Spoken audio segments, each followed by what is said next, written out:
Jadi kalau nggak tahu yang 5 ini, cara pandangnya kepada sholat jadi beban.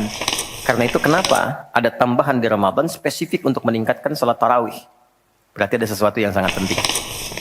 Yuk. فاذكروني أذكركم واشكروا لي ولا تكفرون.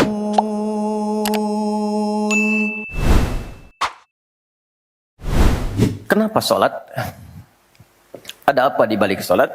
Dan bagaimana cara sholat yang benar yang melahirkan perubahan pada kehidupan? Itu yang coba kita turunkan sampai-sampai di bulan Ramadan pun ibadah pokoknya sholat. Ya kan? Ibadah pokoknya sholat loh. Sampai Nabi mengatakan, Man qama Ramadana imanan wa ihtisaban ghufira lahu ma taqaddama min dzambi.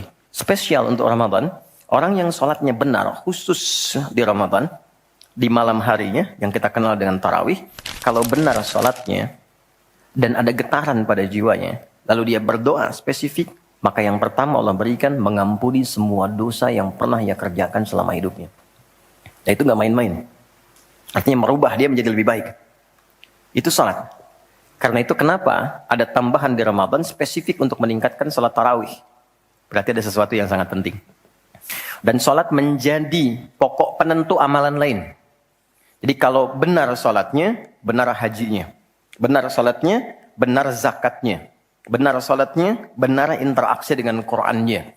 Dan benar sholatnya, itu pasti baik hisabnya. Nah, hubungan yang melatih kita supaya terus terhubung dengan Allah, sehingga tak terpisahkan pengawasan Allah kepada kita, perlindungan Allah kepada kita, pemberian Allah kepada kita di setiap waktu dan tempat dimanapun, itu dinamakan dengan sholat namanya.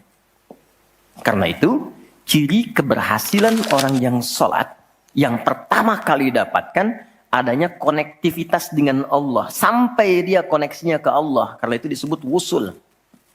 Kenapa secara fikih dinamakan dengan doa? Karena saat berdoa kan terkoneksi dengan Allah. Ya kan? Nah, doa yang terkoneksi secara formal kepada Allah itu disebut dengan sholat. Jadi ternyata ketika diminta menunaikan ibadah sholat, ada hal yang sangat besar yang Allah ingin berikan kepada kita semua. Di dalam Quran diisyaratkan orang yang benar sholatnya, sesuai dengan yang diajarkan Nabi, sesuai yang diisyaratkan Quran, akan mendapatkan 5 kemuliaan dalam hidupnya yang tidak didapatkan oleh orang yang tidak sholat. 5 ini. Itu yang coba kita akan keluarkan. Kenapa sholat sangat ditekankan? Kenapa sholat diwajibkan? Karena Allah mewajibkan kita mendapatkan semua kebahagiaan dan kesuksesan yang kita ingin raih dalam kehidupan. 5 ini. Jadi kalau nggak tahu yang 5 ini, cara pandangnya kepada sholat jadi beban.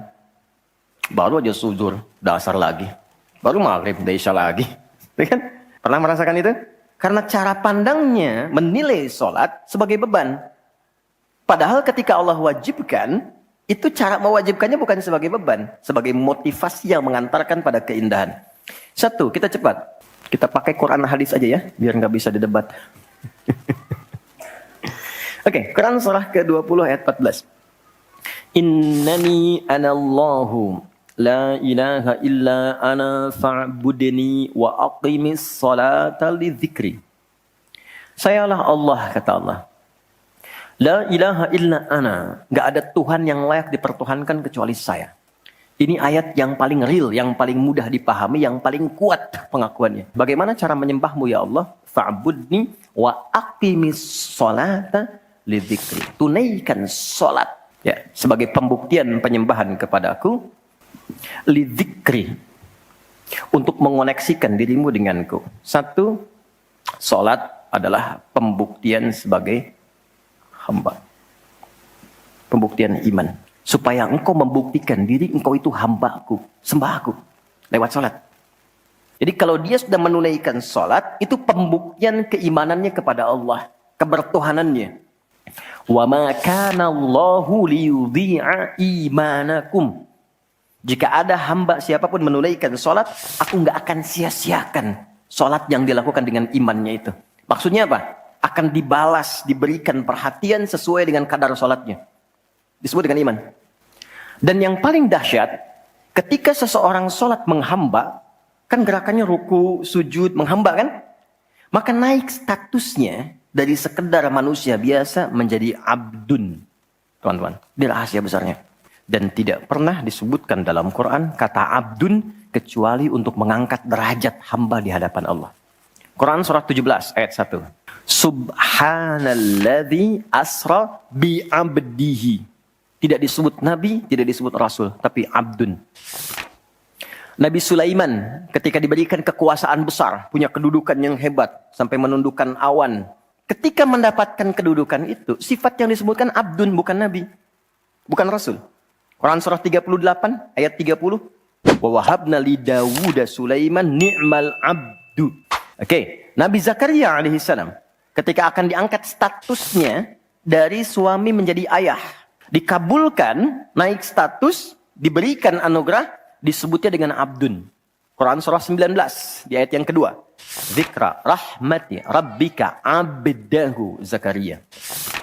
Kenapa disebutkan abdun? Abdun itu sifat penghambaan. Semakin tinggi ibadahnya, semakin tinggi pendekatannya ke Allah, semakin diangkat. Jadi dengan Allah itu karena Allah Khalik, kita makhluk. Jadi kalau ke Allah itu jangan terlalu ngangkat. Kalau tinggi direndahkan, kalau rendah ditinggikan. Karena itu kenapa saat sholat kita merendah supaya ditinggikan. Jadi ternyata ketika kita diminta menghamba dalam sholat, itu adalah jembatan pertama bagi Allah untuk mengangkat kita dengan derajat tertinggi. Paham? Oke, 1. 2, masih di sini. 2. Wa aqimis sholata lidzikri, tunaikan sholat untuk mengingatku. Apa manfaat zikir? Apa manfaat zikir? Kembali ke Quran surah 13 ayat 28. Ala bidzikrillahi tatmainnul qulub. Kata Allah, yakinkan pada jiwamu, semakin banyak engkau berzikir, dampaknya semakin tenang hatimu. Jadi kalau sedang gelisah, zikir. Apa kata Quran? Jika Anda sedang gelisah, optimalkan zikir. Apa itu zikir? Semua jenis kegiatan yang menyambungkan kita dengan Allah. Misal, doa. Doa itu di Quran disebut zikir. Quran surah 7 ayat 205. Wadhkur rabbaka fi nafsika tadarruan wa khifatan wa dunal jahri minal qaul. Kalau Anda sedang gelisah banyak persoalan, alih-alih mengeluh, angkat tanganmu minta kepadaku. Bukankah saat berdoa menjadi semakin tenang? Solusi belum datang, tapi hati lebih tenang kan? Dan jiwa yang tenang itu melahirkan pemikiran yang gemilang. Hasil yang cemerlang. Jadi begitu kita lebih tenang, lebih mudah menanti solusi. Anak belum pulang, doa. Besok ada ujian, doa. Ada proyek mau dilakukan, kita gelisah, doa. Itu fitrah. Quran itu disebut zikir. Quran surah ke-15 ayat 9. Inna nahnu nazzalna dzikra wa inna lahu lahafidhun. Kalau sedang gelisah, masalahnya kompleks, ambil wudhu, ambil mushaf, buka. Itu baru pegang mushaf, baru buka. Dampaknya ke hati itu kuat. Begitu Anda baca dengan suasana yang tenang, nyaman ke jiwa. Yang paling dahsyat kadang-kadang dibuka mushafnya, acak keluar ayatnya sesuai dengan masalah kita. Apalagi kalimat thayyibah, subhanallah, alhamdulillah, Allahu akbar, masya Allah, astagfirullah, itu zikir. Quran surah 4 ayat 103. Fa idza qadaytumus salata fadhkurullaha. Makanya ketika Anda mendapatkan nikmat, alhamdulillah, hati lebih tenang. Tidak menggunakan nikmat dengan hal-hal yang tidak positif. Ada sesuatu, astagfirullah. Ada keluhan, ya Allah. Lebih tenang. Akumulasi semua bentuk zikir itu ada dalam salat. Di salat ada subhanallah? Ada. Ya. Di salat ada alhamdulillah? Ada. Di salat ada Allahu Akbar? Dibuka dengan takbir. Di salat ada Quran? Ada. Al-Fatihah, Quran. Kita salat baca Quran. Apa lagi? Apakah di salat kita kemudian membaca kalimat thayyibah? Baca. Berdoa? Iya, isinya semua doa. Maka ketika semua jenis zikir dikumpulkan, itu berubah menjadi salat. Dan kalau satu zikir saja membuat tenang, apalagi salat. Makanya salat itu jangankan ibadahnya, tempatnya saja bikin tenang. Coba teman-teman, ikhwan ya, Anda ada masalah nih di kantor, mampir ke masjid. Itu buka pintu masjid baru masuk, sudah tenang. Enak. Makanya saya sering katakan, sering share dengan beberapa kawan, Anda kalau sedang kerja, coba pulangnya jangan langsung ke rumah. Mampir ke masjid dulu. Yang terdekat ya dengan rumah. Yang terdekat. Mampir ke masjid, sholat 2 rakaat. Di situ sampaikan, ya Allah, aku telah berikhtiar seperti apa yang telah engkau perintahkan. Dan aku bertawakal akan rezeki yang telah engkau tetapkan. Itu begitu Anda selesai berdoa pulang, yang dibawa ke rumah aura masjid bukan aura kantor. Dan istri anak-anak di rumah mendapatkan ketenangan yang sempurna. Jadi nerima antum itu nerima dalam keadaan yang penuh dengan ketenangan. Jadi ketika menyambut anak, ayah, papa, papi, buya, antumnya tuh udah enak nerimanya. Coba kalau nggak percaya, rasakan itu. Ke masjid itu beda. Dibanding rumah sendiri, rumah Allah lebih tenang kan? Itu baru tempatnya. Dan puncaknya Ka'bah. Yang menjadi kiblat. Itu ada di Quran, surah kedua, ayat 125. Wa idh ja'alnal baita mathabatan linnasi wa amna. Dan pelajari, pahami, renungi. Ketika aku tetapkan dengan keagunganku, Ka'bah pusat ibadah yang menenangkan. Sebanyak apapun Anda punya kesulitan, depan Ka'bah itu ngalir air mata, tenang aja. Gitu. Pancarannya masjid. Ya. Masya Allah ya. Nah, amalannya sholat. Jadi ambil suasana itu, bawa ke dalam diri kita untuk menghasilkan apa yang kita harapkan. Yang kedua, di intinya kalau sedang tidak tenang, gelisah, ada persoalan, atau bahkan ya, untuk menentukan satu urusan. Kalau Anda bingung, merasa ada saingan yang tidak sehat, merasa ada orang-orang yang mungkin mengganggu, lakukan sholat sebelum berangkat. Tahu Imam Al-Bukhari ya? Beliau menulis Sahih Al-Bukhari kan? Itu sebelum menulis setiap satu hadis, sholat 2 rakaat. Kalau tenang, baru dituliskan. Tidak tenang, beliau sholat kembali. Ditulis di Masjidil Haram, diselesaikan di Masjid Nabawi. Itulah sholat. Makanya semua nabi yang pernah bertugas di bumi, itu sholat. Dan kita yang paling sempurna caranya. Jadi kalau kita urutkan dari awal sampai ke Nabi Muhammad SAW, atau kita tarik mundur dari Nabi Muhammad ke Nabi Adam AS, tidak ada satupun Nabi yang bertugas di bumi kecuali mereka sholat.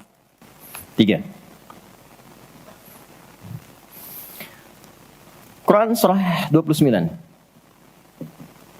ayat 45. Sholat bila dikerjakan dengan benar akan merubah pelakunya menjadi lebih baik. Secara singkatnya, sholat mendidik kita menjadi pribadi yang baik. Nah, sumber keburukan itu yang menjadi lawan dari baik itu ada 2. Jadi kalau ada orang yang tidak baik, anak yang kurang baik, ayah yang kurang baik, ibu yang kurang baik, itu artinya ada satu dari 2 ini yang melekat pada dirinya.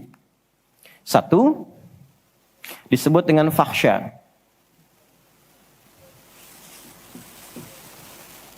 Keburukan yang bersumber dari syahwat. Maaf, kata-kata kotor, jorok, zina, LGBT, pornografi, porno aksi, dan semisalnya.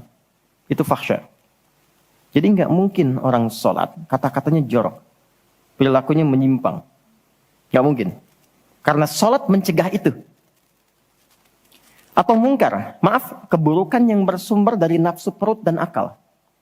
Mencuri, korupsi, mencela, berdusta, membunuh, merampok, menyakiti, dan semisalnya. Itu mungkar. Makanya ketika seseorang berbuat itu, hatinya mengingkari. Itu disebut mungkar. Hatinya mengingkari.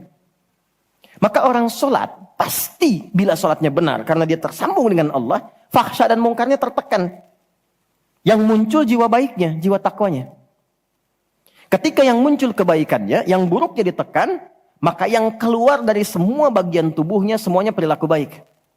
Itulah sebabnya ketika Allah berfirman tentang hal ini, disampaikan di Quran surah 29 ayat 45. Inna sholata tanha anil fahsya wal munkar. Itulah sebabnya kenapa anak-anak dari kecil usia 7 tahun khususnya yang diajarkan sholat. Masih ingat hadisnya? Ya, saat anak berusia 7 tahun ajarkan sholat. 10 tahun dia masih malas, beri pelajaran yang membuat dia mengerti. Bukan berarti harus memukul ya. Kalau di Arab adatnya begitu, itu biasa. Doroba itu memberi pelajaran maksudnya. Kurangi uang jajannya, berikan pelajaran yang baik kepada dia supaya mengerti kenapa mesti sholat. Kenapa dari usia 7 tahun? Supaya anak itu tumbuh jadi baik. Itu maksudnya. 4.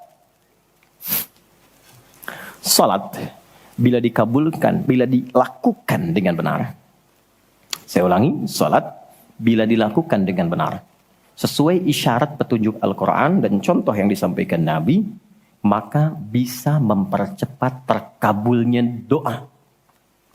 Oke? Mempercepat terkabulnya doa. Itulah kenapa secara bahasa salat disebut doa. Kalau benar mengoneksikan diri kita dengan Allah sang pengabul doa, koneksinya cepat, sinyalnya kuat, itu nggak ada sekat, menggoncang aras, langsung dikabulkan. Dan nggak ada jeda. Tapi ini yang paling hebat. Jika manusia, catat ini baik-baik ya, jika manusia sudah menyimpulkan nggak bisa, itu tanda langsung dari Allah supaya menengadahkan permohonan langsung kepada Allah tanpa campur tangan makhluk. Karena Allah ingin mengabulkan apa yang Anda minta secara langsung, bukan lewat campur tangan makhluk. Baca itu. Dan pahami untuk tidak putus ikhtiar. Jadi kalau rahmat Allah itu jangan dibawa dengan putus asa. La taqnatu min rahmatillah. Jangan pernah putus asa. Jadi jangan ada bahasa begini, ya nggak mungkin, ya nggak bisa. Jangan diambil. Begitu orang mengatakan nggak mungkin, itu tanda dari Allah. Allah ingin memberikan langsung tanpa campur tangan manusia. Maka apa yang dilakukan Nabi Zakaria? Beliau kemudian sholat di mihrabnya Maryam. Ini saya sedikit bahas tentang mihrab, sedikit saja. Quran surah 3 dulu, di ayat 37. Di paling kiri sebelah bawah, pojok di mushaf standar. Secara singkat saja, mihrab itu satu tempat yang fungsinya mempercepat terkabulnya doa dan mendatangkan rezeki dari sisi yang tidak diduga. Awas, kita bicara keimanan ya. Dan di situ dipertaruhkan. Mihrab ini tidak harus lebar dan luas. Sehamparan sejadah nggak ada masalah. Yang penting kita gunakan untuk ibadah saja. Di luar ibadah keluar. Maryam pernah dibuatkan mihrab. Saat beliau mengkhususkan diri ibadah, di situ apa yang terjadi?